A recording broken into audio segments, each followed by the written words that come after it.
Good afternoon, my conscious co-creators. Welcome to another edition of the Conscious Consultant Hour, Awakening Humanity. I am very, very pleased that you are here with me today.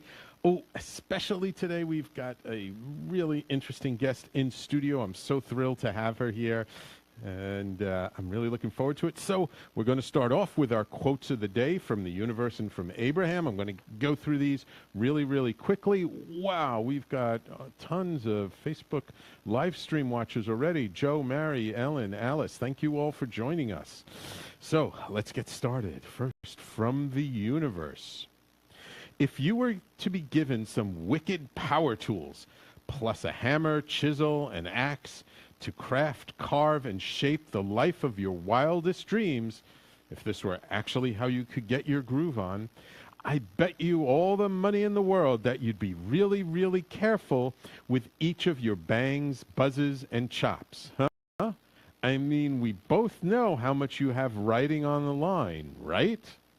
Well, that same extraordinary care and precision should be exercised when using your imagination, choosing your words, and dancing life's dance. Huh? The universe. We love our quotes from Mike to the universe.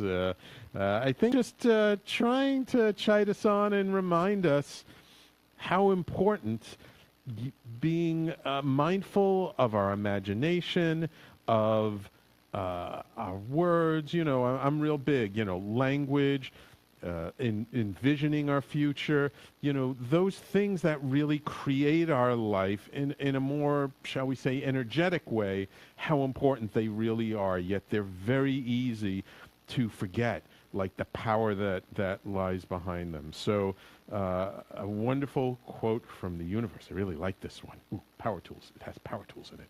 Great. Let's see what Abraham has in store for us today. In order to help someone who's in a very different vibrational frequency, you've got to adjust your vibrational frequency so that they can hear you. And if we were standing in your physical shoes, we would not adjust our vibrational frequency down, ever. We would not introduce more resistance into our vibration for any reason whatsoever, because disconnecting yourself from resources does not give them more to eat. Abraham.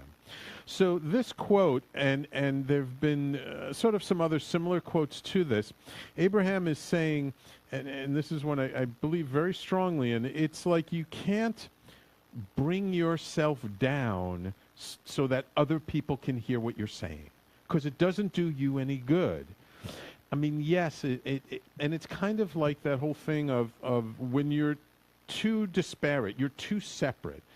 If somebody is in total deep, darkest depression, and you're up on the top of the emotional scale, and you're, joyful, living, exuberant, you can't kind of meet because there's too wide a gap. And so, you don't necessarily want to bring yourself down, but you want to understand, well, they're down in depression. You want to help bring them up a little bit. What's a little bit up from depression? Well, maybe anger. And then what's a little bit up from anger? And so you try and bring the other person up a little bit, but just understand that if you're way up here and they're way down there, it's too large a gap. It's too large a chasm. But just being aware and mindful of that fact helps to be able to communicate and helps to be able to at least try and get a little bit out to them. So, and I'm doing these really quick, folks. I know I usually spend more time, but I'm just really excited by who we have in studio today. So I want to get through these quick. 2 great quotes from the universe and from Abraham, and I think actually rather apropos for who we have in studio today. So I'm going to flip the camera around on our Facebook live stream, so you guys get to see this lovely lady while she's in studio with us. And it is my pleasure to welcome Natalie Wynne Pace. Actually, never knew your middle name was Wynne. I've only known you as Natalie Pace. And she has been she is an advocate for sustainability, financial literacy, and women's empowerment, and is the co-creator of the Earth Gratitude Project and the author of the Amazon bestsellers The Gratitude Game, The ABCs of Money, and Put Your Money Where Your Heart Is, also known as You versus Wall Street. She's been ranked as a #1 stock picker above over 835 other A-list pundits by an independent tracking agency. The ABCs of Money remained at or near the #1 investing basics ebook on Amazon for over 3 years. Natalie is a top-ranked blogger for Thrive Global, which is Arianna Huffington's newest platform, and on Medium, which is a wonderful blogging platform. And she's been a repeat guest on national TV and radio shows such as CNBC, Good Morning America, Fox, ABC, Forbes.com. And as a strong believer in giving back, she has been instrumental in raising millions for such places as public schools, financial literacy programs, the arts, and underserved women and girls worldwide. And we're going to talk a little bit later also about her Earth Gratitude Project, which features sustainability tips from amazing luminaries from around the world, such as His Holiness the Dalai Lama, the Prince of Wales, Elon Musk, the Duchess of Northumberland, Arianna Huffington, Deepak Chopra, Lynn Twist, Living Homes, Master Shah. Oh, you know Master Shah. And you can download her free Earth Day Gratitude ebook at earthdaygratitude.com, and we'll make sure to post that link in the Facebook live stream. So welcome to the Conscious Consultant Hour, Natalie. It's very much my pleasure to be here. Oh, it's great. I was so thrilled when I saw that you were going to be in New York for a few weeks because, you know, you probably don't know this because when I first came into your sphere of influence, it was at a one of these like financial mastery workshops that T. Harv Eckert had put on like probably 10 years ago. So it's been a while. And so it's been a while. I'm sure I haven't aged a day. Not at all. You're just as lovely. Though I think back then you were wearing, well, sunglasses a lot more, or colored glasses. Yeah. So you had more of that rock star look about you. But I remembered it was like a panel, and I think you were the only woman, and there were all these other men talking about different ways of investing your money and strategies for investing. But I just thought you were so cool, and you seemed, to me, to be a bit more conscious in a way. Like, look, there's nothing wrong with money. We all love money. We all want money. I'm sure there's nobody here that if I handed them a winning lotto ticket, they wouldn't take it and cash it in, right? Yeah.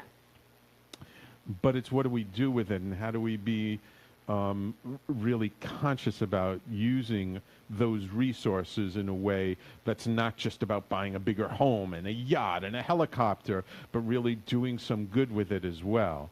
And so that's why I really wanted to have you on the show, because my audience tends to be entrepreneurs, solopreneurs, I like to say holopreneurs, holistic entrepreneurs, you know, people are a little bit more conscious, but they often have some challenges around money. And it really, I think it tends to really come out in people, especially when it comes to investing. I think it comes out everywhere, but one thing I can tell your audience that I think is super important, especially like in the gratitude game, I really describe this a lot. Money, to me, and I make a very strong case of why I believe this in the gratitude game, is just a magic token of gratitude. So in other words, when somebody comes and cleans your house, you don't want to go clean their house or maybe make them a loaf of bread. So you give them a magic token of gratitude and you say, hey, thank you so much. Now you can go use this token wherever you like, and that's my gift back to you.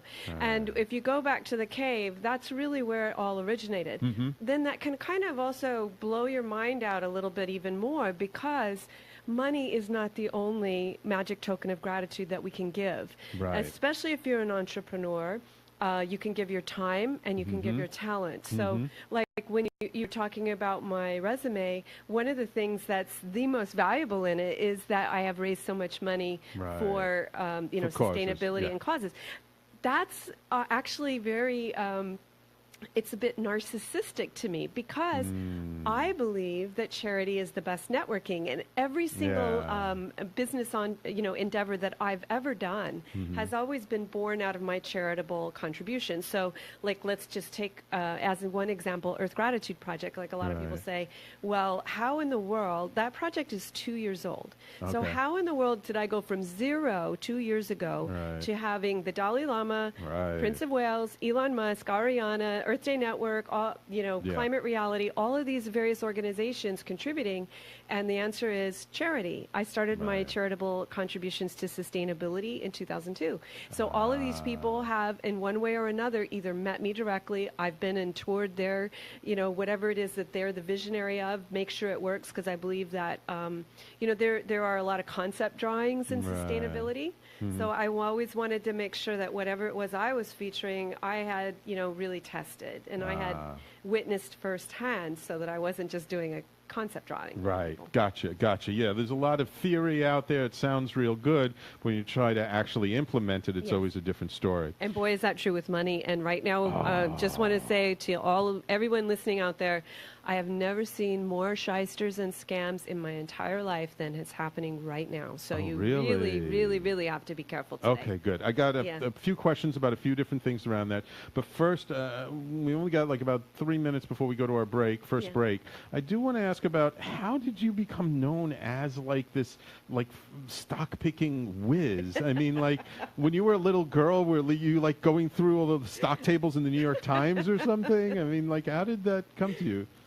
Well, I will say there is a bit of idiot savant in there, right? So I definitely was a high achiever in school, and math was something I loved.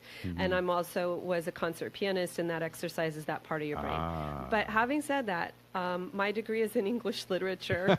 I took one math class in college. So it was something I was passionate about. And, I would get these book deals, and they give you like the smallest advance possible. And I would trade stocks on the side. And the long short of it is that in 1999 through 2002, when most people lost 78% of their .com stocks, I tripled my money. Wow. So I lived in Santa Monica, and there's a lot of very rich people there. And all of the women that I knew came to me and said that their brokers and their husbands had lost all their money, and would I help them learn more about investing? And I said, I know how to do it myself. I'm not sure I can teach you, but let's try. And that's how it started. Yeah, wonderful. Well, that's great. Okay, so we're going to get into, a bunch of stuff. I do want to talk more sort of about gratitude and sort of the spiritual side of your work, but I also want to talk about some practical stuff like the stock market and giving some people some basic ideas of like where they can learn to see their blind spots around money and investing, okay? And a quick shout out, we got some more Facebook live stream watchers, Sandy, Carla, Brooke, Gilberto. Great to see you guys. This is wonderful. So we're going to just take a quick break, and when we come back, we've got lots more in store for you, so please stay tuned. You're listening to the Conscious Consultant Hour, Awakening Humanity, and we'll be right back after these messages.